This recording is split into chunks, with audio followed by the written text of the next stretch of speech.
ప్రభునందు ప్రియమైనటువంటి దేవుని సంఘమా, ప్రియ విశ్వాసులారా, ఎల్లరికును త్రిత్వము తరువాతి 11వ ఆదివారపు శుభములు వందనములు తెలియపరుస్తూ ఉన్నాను. ఏర్పాటు చేయబడిన లేఖన భాగములు చదవగా విని ఉన్న ధ్యాన వచనముగా లూకాసు వార్త 7వ అధ్యాయము 48వ వచనమును చదువుకుందాం. నీ పాపములు క్షమింపబడి ఉన్నవి అని ఆమెతో అనెను.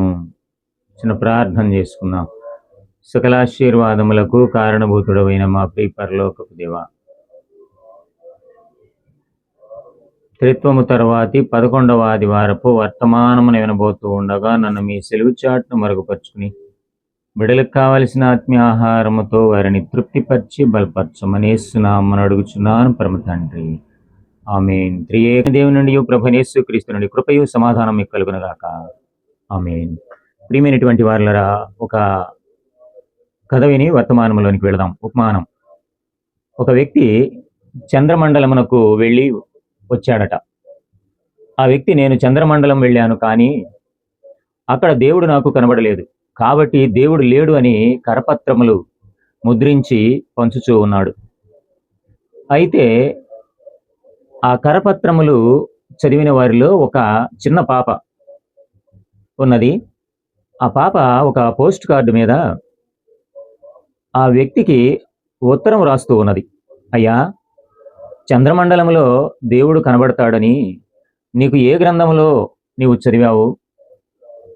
దేనిని ఆధారం చేసుకుని చంద్రమండలంలో వెతికావో నాకు తెలియదు, కానీ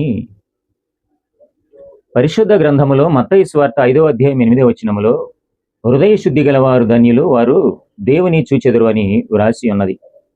కనుక దేవుని చూడాలి అంటే వేరే మండలంలో వెళ్ళాల్సిన అవసరం లేదు. భూమండలం మీదనే నీ హృదయాన్ని శుద్ధి చేసుకో, అప్పుడు నీవు దేవుని చూడగలుగుతావు.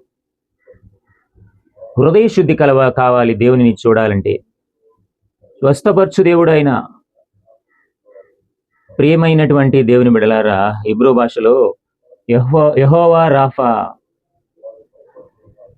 అనగా నయం చేసే దేవుడు, బాగు చేసే దేవుడు, మనుష్యుల ఆంతరంగిక వేదనలను, ఆత్మీయ గాయాలను కట్టి స్వస్థపరచువాడు. ప్రియ దేవుని విడలారా, నిర్గమాకాండము 15వ అధ్యాయం 26వ వచనములో నీ దేవుడైన యెహోవానగు నేనే నిన్ను స్వస్థపరచు దేవుడును, స్వస్థపరచు యెహోవాను నేనే అంటూ ఉన్నాడు. ఇక్కడ 103వ సంకీర్తన 3వ వచనములో ఆయన నీ దోషములన్నిటినీ క్షమించును, నీ రోగములన్నిటినీ స్వస్థపరచును. ప్రియ దేవుని బిడ్డలారా, స్వస్థపరచు దేవుడు. కీర్తన గ్రంథము 147వ సంకీర్తన 3వ వచనములో గుండె చెదిన వారిని ఆయన బాగు చేయును, వారి గాయములు కట్టును. గుండె చెదరిన వారిని బాగు చేయువాడని పాట పాడతాం కదా ప్రియమైనటువంటి వారులారా. ఇర్మియా గ్రంథంలో కూడా 33:6లో చూస్తే నేను దానికి రోగముని పాట పాడతాం కదా ప్రియమైనటువంటి వారులారా. ఇర్మియా గ్రంథంలో కూడా 33:6లో చూస్తే నేను దానికి రోను స్వస్థతను మరలా రప్పింతును. ఇశ్రాయేలీల విషయంలో యెషయా గ్రంథము 53వ అధ్యాయము 5వ వచనములో, పేతురు రాసిన మొదటి పత్రిక 2వ అధ్యాయం 24వ వచనములో అతడు పొందిన దెబ్బల చేత మనకు స్వస్థత కలుగుచూ ఉన్నది. ప్రియమైనటువంటి వారులారా, నేటి అంశము పరమ వైద్యుడు. పరమ వైద్యుడు అనగా సుప్రీం ఫిజిషియన్. పరమ వైద్యుడు అనగా అల్టిమేట్ ఫిజిషియన్. పరమ వైద్యుడు అనగా డివైన్ ఫిజిషియన్. ప్రియ దేవుని బిడ్డలారా, మానవుడు, పరిపూర్ణ మానవుడు అనగా మనసు, ఆత్మ, శరీరము 3 ఆరోగ్యవంతముగా ఉన్నటువంటి మానవుడు మాత్రమే. అసలు స్వస్థత ఎన్ని రకాలు? స్వస్థత ఎన్ని రకాలు అంటే శారీరకమైన స్వస్థత, ఆత్మీయమైనటువంటి స్వస్థత, మానసిక స్వస్థత. 3 రకాలుగా స్వస్థత మనిషికి కావాలి. అందుకే సోల్, మైండ్, బాడీ, ఈ 3 మిళితమైనటువంటిది. శారీరకమైన స్వస్థత, రోగాలు, బలహీనతల నుండి శరీరానికి ఉపశమనం కలగాలి. ఆత్మీయ స్వస్థత, పాపభారం, శాపాల నుండి ఆత్మకు విముక్తి, రక్షణ కలిగించడం. ఇక మూడవది మానసిక స్వస్థత, గుండె చెదిరిన వారికి, నిరాశలో ఉన్న వారికి శాంతిని చేకూర్చడం. మనస్సు, మైండ్ నిరంతరము ఆలోచనలు, అనుమానాలు, కోరికలు, భావోద్వేగాలను సృష్టిస్తుంది. నిరంతరము మారుతుందండి మనస్సు. లాభ నష్టాలను అంచనా వేస్తుంది. రెండవది హృదయం, హార్ట్ ప్రేమ, జాలి, సంతోషము, బాధ్యత వంటి భావోద్వేగాలు కలిగి ఉంటుంది. నిస్వార్థమైన నిర్ణయాలు, నమ్మకము, అంతఃప్రేరణ ఇస్తూ ఉన్నది. నిలకడ, నిజాయితీ, లోతైన అనుభూతి, ఇవండి హృదయం యొక్క ఆలోచనలు. మన నేటి అంశము పరమ వైద్యుడు, divine doctor, supreme doctor, ultimate doctor. ప్రియమైనటువంటి వాళ్ళరా, పరిశుద్ధ గ్రంథమును ఒక్కసారి మనం గమనిస్తే పరమ వైద్యుడైనటువంటి దేవుడు ఎన్ని రకాల రోగాలను స్వస్థపరుస్తున్నాడో చూద్దాం. ఈ లోకములో అయితే ప్రతి రోగానికి ఒక వైద్యుడు, ప్రతి సమస్యకు ఒక వైద్యుడు. కానీ పరిశుద్ధ గ్రంథములో దాదాపుగా 18 రోగాలకు ఒకే వైద్యుడుగా పరమ వైద్యుడైన దేవుడు ఉన్నాడు. ఒకసారి మనము క్లుప్తముగా వీటి విషయాలు గమనిద్దాం. ఆదికాండము 2వ అధ్యాయం 21వ వచనములో మత్తుమందు నిపుణుడు ఆయన అనస్థెటిస్ గాఢ నిద్ర కలుగు చేశాడు అక్కడ. ఆదికాండము 2వ అధ్యాయం 21వ వచనములో ప్లాస్టిక్ సర్జన్ మాంసముతో పూడ్చుట. ఆదికాండము 2వ అధ్యాయం 22వ వచనములో శాస్త్రవైద్య నిపుణుడు సర్జన్ ప్రక్కటెముకను తీశాడు, ఆపరేషన్ చేసి. 4 రెండవ రాజుల గ్రంథము 5వ అధ్యాయం 14వ వచనములో కుష్ఠరోగి వైద్యుడు పసిపిల్లల దేహం వలె చేశాడు. 5వది 2వ రాజుల గ్రంథము 20వ అధ్యాయం 7వ వచనములో క్యాన్సర్ వైద్య నిపుణులు అంకాలజిస్ట్. మత్తయి సువార్త 9వ అధ్యాయం 20-22 వచనాల్లో కూడా చూడగలం. 6వది కీర్తనల గ్రంథము 103 3 నుండి 4 వచ్చిన భాగాలు గమనిస్తే ఈయన జనరల్ ఫిజిషియన్, వైద్యుడు. 7వది గమనించినట్లయితే కీర్తనల గ్రంథము 113:9లో స్త్రీల పిల్లల వైద్య నిపుణుడు, గైనకాలజిస్ట్. 8వది గమనించినట్లయితే హెచ్కేల్ గ్రంథము 36వ అధ్యాయము 23-26 వచనములో గుండె వైద్యుడు, కార్డియాలజిస్ట్. జకరియా గ్రంథము 9వ అధ్యాయం 7వ వచనములో దంత వైద్యుడు, డెంటిస్ట్. 10వది మత్తయి సువార్త 8వ అధ్యాయం 3వ వచనములో చర్మ వ్యాధి నిపుణుడు, డెర్మటాలజిస్ట్. 11వది మత్తయి సువార్త 9:6లో నాడీ వ్యవస్థ నిపుణుడు, న్యూరాలజిస్ట్, పక్షవాతము. 12వది మత్తయి సువార్త 15వ అధ్యాయం 30వ వచనములో కేళ్ల వైద్య నిపుణుడు, ఆర్థోపెడిక్. 13వది మత్తయి సువార్త 20వ అధ్యాయం 34వ వచనములో నేత్ర వైద్యుడు, ఆఫ్థమాలజిస్ట్. 14వది గమనించినట్లయితే మార్కు సువార్త 7వ అధ్యాయము 32 నుండి 35 వచనాలు గమనిస్తే చెవి, ముక్కు, గొంతు వైద్యుడు, ఈఎన్టీ స్పెషలిస్ట్. 15 గమనించినట్లయితే మార్కు సువార్త 10వ అధ్యాయము 14వ వచనమును గమనిద్దాం, శిశు వైద్యుడు, పీడియాట్రిషియన్.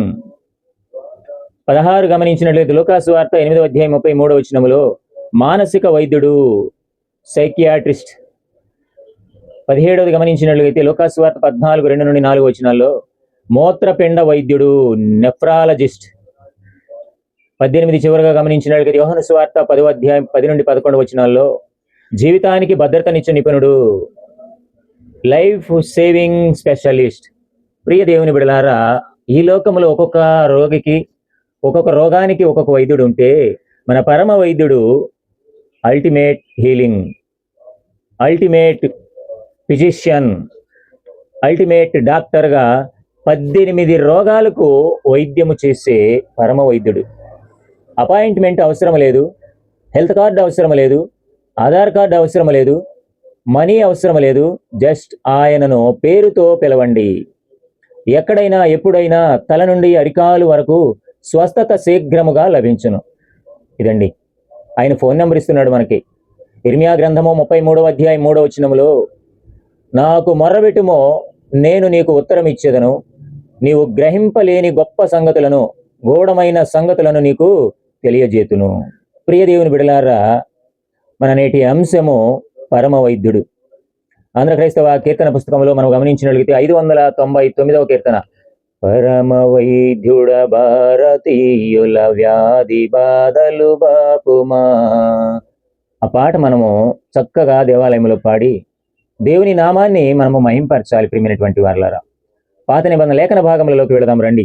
పాత నిబంధన గ్రంథమును గమనించినట్లయితే సమూయేలు 2వ గ్రంథము 22వ వచనము నుండి 22వ అధ్యాయము 21వ వచనము నుండి 29వ వచనం వరకు ఉన్న లేఖన భాగమును చదవగా విని ఉన్నాం. ధ్యాన వచనముగా సమూయేలు 2వ గ్రంథము 22వ అధ్యాయం 29వ వచనాన్ని చదువుకుందాం. మూల వచనముగా, యెహోవా, నీవు నాకు దీపమునై ఉన్నావు, యెహోవా చీకటిని నాకు వెలుగుగా చేయును.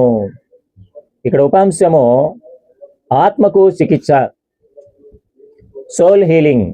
ప్రియ దేవుని బిడలారా, సౌలు శత్రువుల నుండి, వారి బారి నుండి దావీదు తనను రక్షించిన దేవునికి సమర్పించినటువంటి స్తోత్ర గీతం ఇది. నిర్దోషులకు ప్రతిఫలమిస్తాడు, దయగల వారి ఎడల దయచూపుతాడు, శ్రమపడు వారిని రక్షిస్తాడు, చీకటిని వెలుగుగా చేసే న్యాయమైన దేవుడు. దావీదు, నేను నీతిగా జీవించాను, అందుకే తగిన ప్రతిఫలము దేవుడు నాకు ఇచ్చాడని 21వ వచనంలో తెలియజేస్తూ ఉన్నాడు. నేను పశ్చాత్తాపపడ్డాను, నా దోషమును క్షమించాడు. 25వ వచనంలో నేను నిర్దోషిని అంటూ ఉన్నాడు. 26వ వచనంలో యథార్థవంతుడను అంటూ ఉన్నాడు.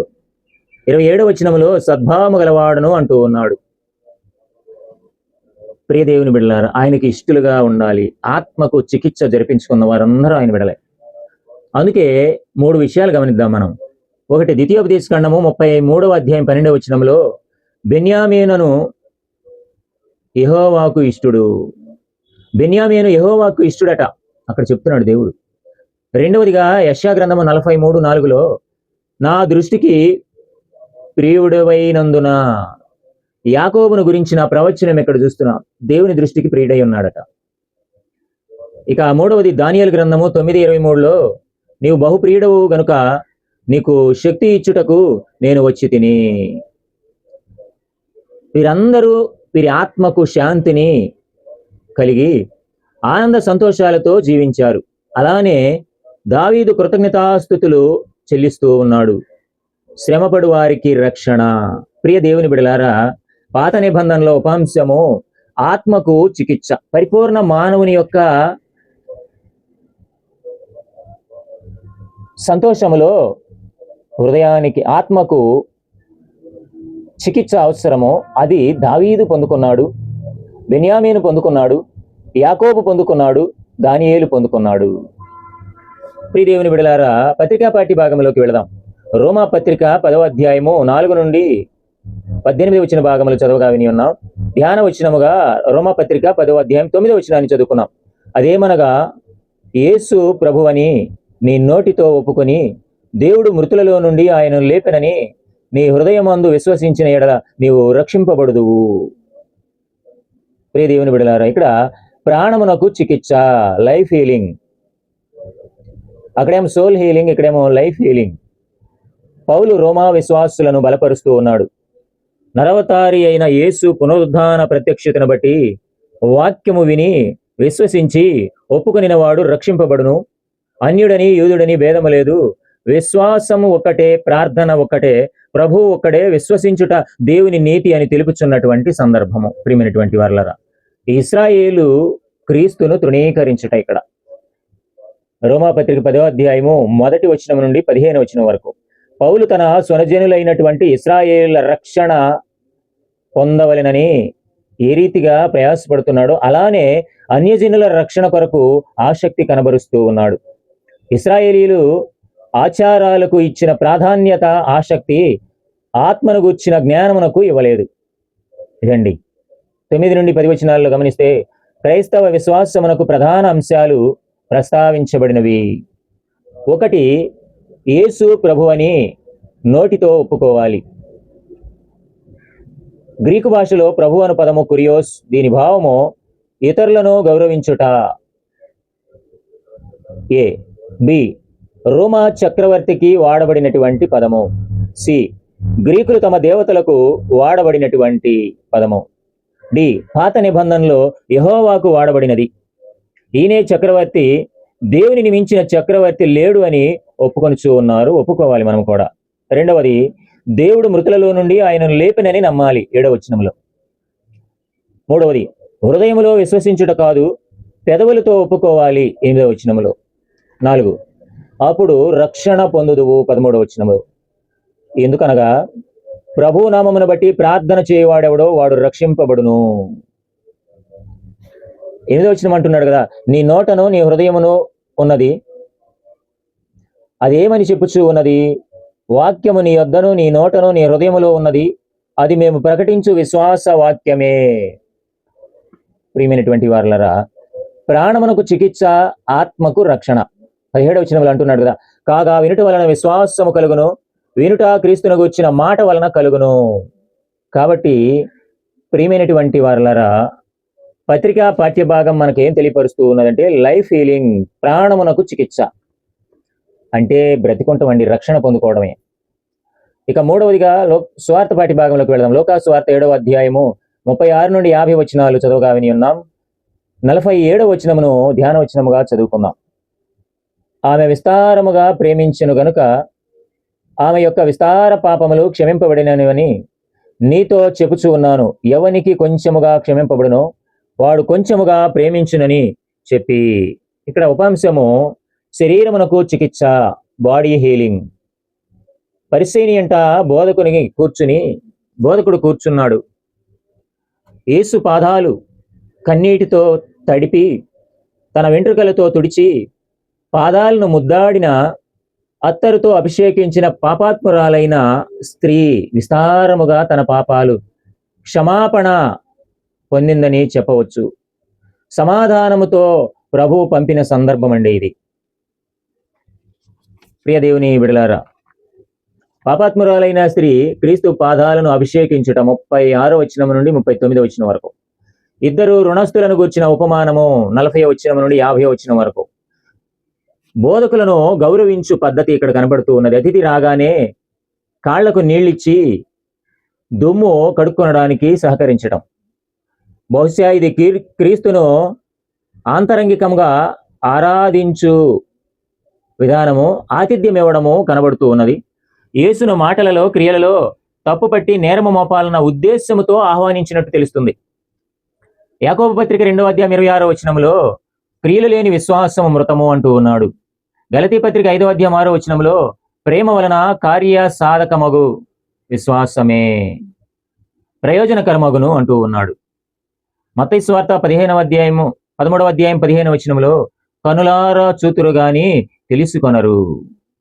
సామెతల గ్రంథం 28వ అధ్యాయం 13వ వచనం పాపము దాచువాడు వర్ధిల్లడు. శరీరములో పాపమునకు చికిత్స అవసరము. పరిపూర్ణ మానవుని యొక్క జీవితము మనం గమనించినట్లుగైతే ఆత్మ, మనసు, శరీరము, ఈ మూడిటికి చికిత్స అవసరము. ఈ మూడిటిని బాగు చేసుకోవడం అవసరము. ఈ మూడిటిని బాగు చేసుకున్నటువంటి మనిషి పరలోకములో నిత్య రాజ్యములో ఉండటానికి అర్హుడవుతాడు. అందుకే మన అంశము పరమ వైద్యుడు. ఆత్మకు చికిత్స, ప్రాణమునకు చికిత్స, శరీరమునకు చికిత్స. అలాంటి ఆత్మీయమైనటువంటి మానవునిగా మనల్ని ఈ లోకములోనే తీర్చిదిద్ది ఆయన రాజ్యములో వారసులుగా మనందరినీ నిలబెట్టి దేవుడి వాక్యము ద్వారా మనల్ని బలపరిచి నడిపించునుగాక. ఆమేన్. సమస్త జ్ఞానముకు మించిన దేవుని సమాధానము ప్రభువైన యేసుక్రీస్తు ద్వారా మీ హృదయములకు తలంపులకు కావలి ఉండునుగాక. ఆమేన్. ప్రభునందు ప్రియమైనటువంటి వారలారా, మీ ಎಲ್ಲರಿకీ మరొకసారి వందనాలు, శుభాలు తెలియజేస్తున్నాను. ఈ వీడియో వీక్షించండి. పరమ వైద్యుడైన దేవుడు మనందరికీ ఆరోగ్యం ఇస్తాడు. కాబట్టి ఆయన సన్నిధికి రండి. ఆయన సన్నిధిలో మోకరించి ప్రార్థించి హిజ్కియా వలె, హన్నా వలె సమస్యల నుండి విడుదల పొందుకొని ఆరోగ్యవంతులుగా ఆయన సన్నిధిలో ఆయన స్తుతిద్దాం. అలాంటి కృపా సహాయం దేవుడు మనందరికీ అందించి బలపరచునుగాక. ఆమేన్. మరొక వీడియోతో కలుసుకుందాం. అంతవరకు సెలవు. అందరికీ వందనాలు. ఆమేన్.